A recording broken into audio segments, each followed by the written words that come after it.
రేవంత్ రెడ్డి అందరూ పాదయాత్ర చేస్తుంటే సేమ్ అది పాదయాత్ర కాదు కదా, మోకాళ్ళ యాత్ర చేసినప్పుడు తెలంగాణ ప్రజలు యాక్సెప్ట్ చేయరు. అజీర్తి యాత్ర, అరగక చేస్తున్న యాత్ర అని మాట్లాడుకొచ్చిన కేటీఆర్ ఇప్పుడు ఆయన స్వయంగా పాదయాత్ర చేస్తామని కూడా మాట్లాడుతున్నారు. ఒకటి తెలంగాణ సెంటిమెంట్ కోసం అని ఇందాక మీరు అన్నారు, తెలంగాణ సెంటిమెంట్ కోసం టీఆర్ఎస్గా మార్చే ప్రయత్నం చేయబోతున్నారు. తర్వాత పాదయాత్ర అంటూ రంగంలోకి దిగుతున్నారు. అంటే ఈ పాదయాత్రలు ఇవన్నీ కూడా అంటే గతంలో ఉన్నటువంటి మాటలకి మళ్ళీ అదే రూట్లో వీళ్ళు ఎంచుకుంటున్నారంటే ఏమనుకోవాలి? ఇప్పుడు 10 ఏళ్ల తర్వాత అధికారం కోల్పోయిన తర్వాత నేను కొన్ని ఆసక్తికరమైన విషయాలు మీ దృష్టికి తెస్తా మనోజ్ గారు. పాదయాత్ర చేయని, పోర్లు దండాలు పెట్టని తెలంగాణ ప్రజల ముందు ఏం కనకరించరు. ఈ కుటుంబం మీద ప్రజలు ఆల్రెడీ పీకల్లో కోపంగా వారిని దించేయడం జరిగింది. వారి మీద కోపంతో దించేయడం జరిగింది. కాంగ్రెస్ పార్టీ కావాలని కోరుకున్న తెలంగాణ కాదు ఇది. వాళ్ళని ఎట్టి పరిస్థితులలో వాళ్ళు వెళ్ళగొడదాం అనేది విషయంలో వెనుకట నిజాం ప్రభువు మీద ఏ రకంగానైతే బండెనక బండి కట్టి ఏ బండిలే వస్తావు నైజాం సర్కార్ కూడా అని పాడుకున్నటువంటి తెలంగాణలో సేమ్ అదే ట్రెండ్ ప్రకారం 100 ఏళ్ల తర్వాత మళ్ళీ కేసీఆర్ కుటుంబం మీద పాడుకొని ఆ రకంగా వారి యొక్క అహంకారానికి వ్యతిరేకంగా పడినటువంటి ఓటు. వాళ్ళు పెన్షన్ ఇవ్వలేదనో, లేకపోతే ఇంకోటో కళ్యాణ లక్ష్మి ఇవ్వలేదనో, లేకపోతే ఇంకోటో కాదు. నువ్వు ఏమిచ్చినా సరే గాని నీ అహంకారం ఈ తెలంగాణ ప్రజల యొక్క చిహ్నం కాదు. తెలంగాణ ప్రజలు అంటే ప్రేమించే వాళ్ళు.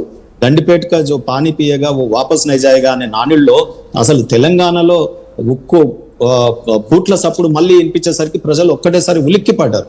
నేనేమంటున్నా, ఒక ఆసక్తికరమైన సంఘటన మీ దృష్టికి తెస్తా. కేసీఆర్ గారికి ఇది కొత్త ఏం కాదు. అవకాశవాదం, తొందరగా ఆ రోజు ఉన్నటువంటి అవకాశాన్ని అందిపుచ్చుకోవడంలో ఆయన పరిపాటి. మీకు ఉదాహరణ చెప్తాను. ఎన్టీ రామారావు కాలం నడుస్తా ఉంది. ఎన్టీ రామారావుని ఇంప్రెస్ చేయాలి, రాజకీయాలలో రాణించాలి. దానికి ఏం చేసిండు? తన సొంత కొడుకు పేరు అజయ్ రావు అని ఉంటే ఈ రోజు ఆయన కల్వకుంట్ల తారక రామారావు అని పెట్టుకున్నాడు. ఇది ఎవరికి తెలియని విషయం. తన సయాన కొడుకు పేరే ఆ రకంగా మార్చుకొని అదే ఎన్టీ రామారావుకి వైస్రాయ్ హోటల్కి వెళ్ళి చెప్పులు చేసినప్పుడు ఎవరు ఉన్నారండి? ఈ జీవన్ రెడ్డి గారు నాదెండ్ల భాస్కర్ సైడ్ ఎన్టీ రామారావుని వదిలేసిపోలే. ఈయన ఎట్లా కావాలించుకుంటారు చూసినావా? సో ఇటువంటి యాటిట్యూడ్ ఉన్న వాళ్ళందరూ ఒక దగ్గర చేరుతున్నారు. సో దాన్ని రాజకీయంగా తెలంగాణ రాష్ట్రంలో, తెలుగు రాష్ట్రాలలో రాజకీయాలను చాలా క్షుణ్ణంగా పరిణితితో ఆలోచిస్తారు. ఇవన్నీ ఏం సంఘటనలు మర్చిపోరు. ఇవన్నీ కూడా కొత్తదనం కాదు. ఇవాళ తెలంగాణ బిల్లు పెట్టినప్పుడు ఏమన్నా పార్లమెంట్కి పోయిందా? ఆమరణ దీక్ష ఏమన్నా చక్కగా చేసిండా? విద్యార్థులు చేయించుకున్నారు. ఇప్పుడు మళ్ళీ అవకాశవాద రాజకీయం జరుగుతోందా? డెఫినెట్ గా అవకాశవాద రాజకీయమే. ఈ రోజు మీకు తెలియని తెలంగాణ చంద్రశేఖరరావు గారి శైలి ఎట్లా ఉంటుందంటే, ఆ రోజు ఆయన తీసుకున్న నిర్ణయమే చాలా గొప్ప నిర్ణయం, ఇంకా నేనే మోనార్క్ అన్నట్టు పోతాడు. ఏదన్నా కింద మీద కాగానే ఒకసారి పార్టీకి రాజీనామా చేసిన మళ్ళీ పార్టీ అధ్యక్ష పదవే తీసుకొని అన్నాడు. మేమందరం పోయి మళ్ళీ రిక్వెస్ట్ చేసి ఆయనని ప్రెసిడెంట్ గా పెట్టుకున్నారు. సో ఈ రకంగా ఎందుకు జరుగుతాయి ఈ సంఘటనలు అంటే, ఇప్పుడు ఆమరణ దీక్ష చేసినారు.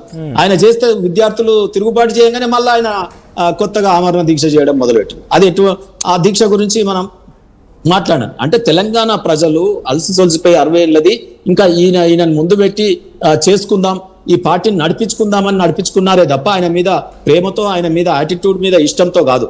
ఇవాళ దేవిప్రసాద్ అన్న అడగమనండి. ఇవాళ క్రెడబుల్ ఎంప్లాయీస్ లీడర్ వీరు. దేవిప్రసాద్ గారు, గతంలో విఠల్ గారు అయితేనేమి, లేకపోతే కోదండరామ్ అయితేనేమి, వీళ్ళందరూ కూడా చాలా మంది తెలంగాణ ఉద్యమంలో ఎందుకు పనిచేశారు అడగండి. కేసీఆర్ నచ్చి చేసిండ్రా? తెలంగాణ కాజ్ కోసం చేసినామా? తెలంగాణ కాజ్ కోసం ఎసొంటోడైనా పర్వాలేదు అన్నట్టు ముందుకు పోయినాం. సో అది ఈ రోజు పేర్లు మార్చుకొని బీఆర్ఎస్ నుంచి టీఆర్ఎస్ మార్చంగానే వీళ్ళ గుణాలు మారుతాయా? మార్చాల్సింది ఏంటండి? ఇలా కొత్తది కంపెనీ ఏదో ఫెయిల్ అయితే ఏం చేస్తారు? రీబ్రాండింగ్ ఏదో పేరు పెట్టుకొని మళ్ళీ కొత్తగా వస్తారు. దీంట్లో కొత్త సీసాలో పాత సారాయి అన్నట్ట ఏదో ఉంటది.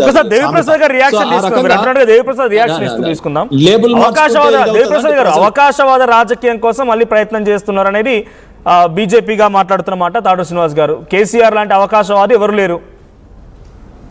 ఇప్పుడు నేనైతే 2015 తర్వాతనే టిఆర్ఎస్ పార్టీలో చేరిన. అప్పటి వరకు నేను తెలంగాణ ఎన్జిఓ సంఘంగా ఏ రాజకీయ పార్టీలు లేను.